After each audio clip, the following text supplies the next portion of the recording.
आशा करता हूँ आप सब बहुत अच्छे होंगे। मेरा नाम है सिद्धार्थ अग्निहोत्री। स्टडी ग्लोस पे आपका बहुत बहुत स्वागत है। भाई अपना ख्याल रखो बहुत ज़्यादा। डेंगू और स्पेशली अगर आप यूपी में हो तो डेंगू और वायरल काफ़ी ज़्यादा फैल रहा है, तो बाहर वार का मत खाओ, ध्यान रखो काफ़ी। और वैक्सीनेट हो जाओ, दूसरी डोज ले लो जितनी जल्दी हो सके। पहली डोज किसी ने नहीं ली है तो अभी इसी वक्त ले लो। तो दोस्तों ऐसा है कि तालिबान जो है, अहमदुल्ला मुताकी, ये सरकार बनाने वाले हैं। एक तरफ तालिबान सरकार बना रहा है, दूसरी तरफ जो नॉर्दर्न अलायंस है वो लगातार लड़ाई कर रहा है। तो दोस्तों हम बात करेंगे, चैनल को सब्सक्राइब करें, इंस्टा पे फॉलो करें, उसकी पीडीएफ आपको टेलीग्राम पे मिल जाएगी, तो टेलीग्राम चैनल को ज़रूर ज्वाइन करें। तो ऐसा है ना कि जो तालिबान की फोर्सेस हैं और फाइटर्स हैं जो अहमद शाह मसूद को सपोर्ट कर रहे हैं, वो तालिबान से लड़ रहे हैं। आपको पता है कि 15 अगस्त तालिबान आ गया था, तालिबान ने कब्जा कर लिया था। 15 अगस्त हमारा आज़ादी का दिन भी होता है, तो मेरे ख्याल में ये डेट कोई भूलेगा नहीं। और सब कुछ बिखर सा गया, तहस नहस हो गया, एकदम हड़बड़ी से मच गई, क्योंकि किसी ने सोचा ही नहीं था। सबने सोचा था कि अक्टूबर तक ये कब्जा करेंगे, लेकिन ऐसी हालत हुई, एक के बाद एक आर्मी सरेंडर करती गई। ये मैंने लेक्चर भी लिया, आप देखिएगा।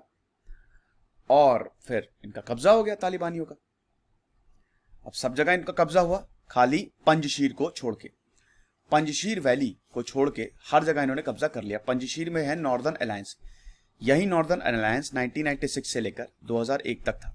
तब पंजशीर और उसके आसपास का अच्छा खासा एरिया इनके पास था और तालिबान की गिरफ्त से ये दूर था। लेकिन उस समय नॉर्दर्न अलायंस को इंडिया और वेस्टर्न पावर सपोर्ट कर रहे थे।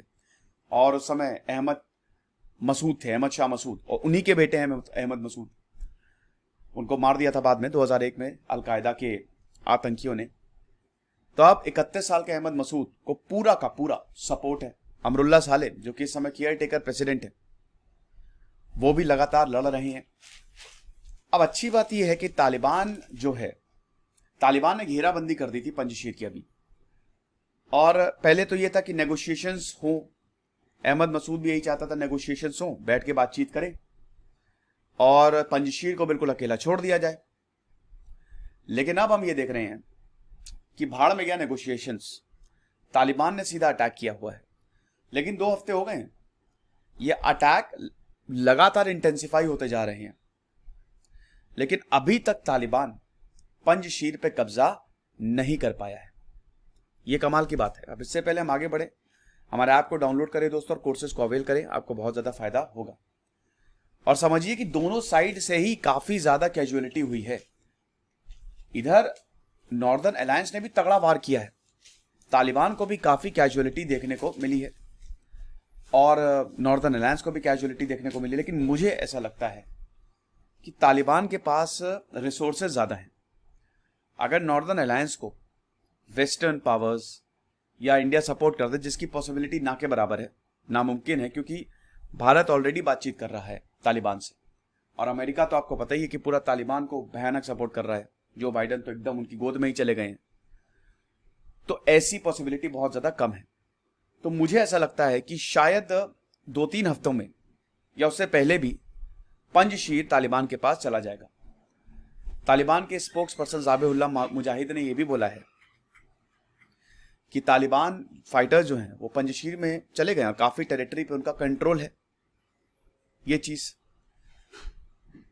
नेगोशिएशन फेल हो गए हैं, जो एनिमी है, जो दुश्मन है, उसको काफी लॉसेस, काफी ज्यादा नुकसान हुआ है। ये national resistance front of Afghanistan ने बोला है।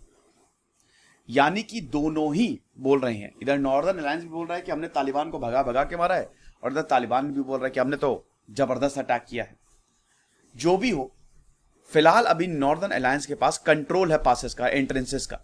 तो अभी हम ये देख रहे हैं कि एज सच कोई खबर नहीं आई कि हाँ नॉर्थ पंजशीर पे इनका कंट्रोल हो गया। तो वो भी डटे हुए हैं और ये भी डटे हुए हैं। फिर उसके बाद अफगानिस्तान में ह्यूमैनिटेरियन क्राइसिस भी हो गई है।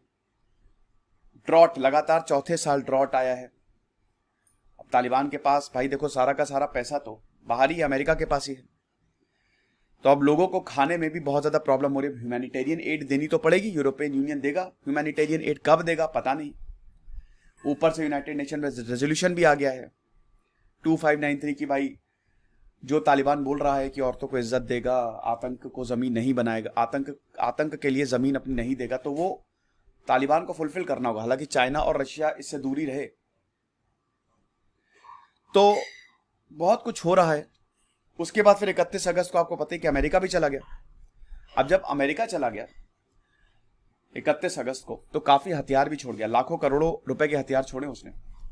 लेकिन अमेरिका बता रहा है कि जो एयरक्राफ्ट छोड़े हैं, जो हथियार छोड़े हैं, हथियार तो खैर कोई भी चला लेगा, लेकिन एयरक्राफ्ट को खराब करके ही निकला है वहां से।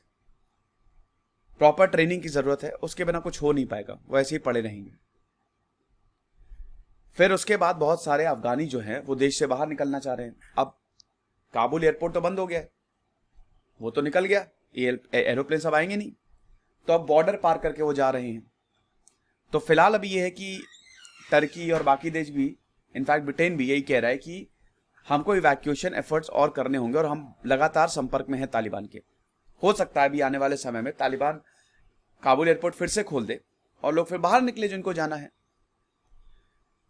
अब वही है कि एनिमी ने काफी अटेम्प्ट्स किए हैं कि शोतुल और जबुल सराज में, ये तालिबान को बोल रहे हैं नॉर्दर्न अलायंस, कि बहुत दुश्मन ने काफी ज्यादा कोशिशें की हैं कि वो शोतुल और जबुल सराज में आ जाए, लेकिन हर वक्त वो फेल हुआ है और हम इनको फेल करेंगे।